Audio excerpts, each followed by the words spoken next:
De tornada a Catalunya creixen un 40% els testaments vitals que han fet els catalans el 2023 en relació amb l'any anterior, segons dades del Col·legi Notarial de Catalunya. Els notaris també han detectat que la meitat dels habitatges que s'han comprat el 2023 s'han pagat sense demanar una hipoteca.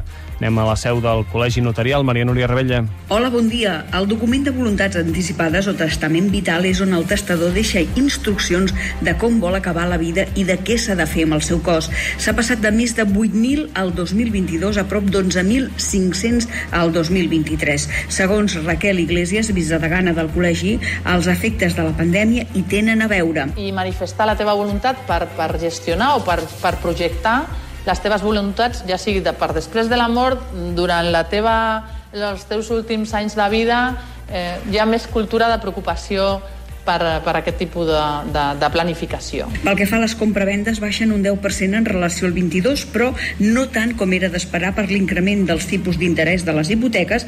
Per aquesta raó, Muchas compraventas de las autorizadas en el 2023 han sido sin financiación. Continua augmentant el nombre de casaments i tramitació d'expedients matrimonials que fan els notaris arran del col·lapse del registre civil.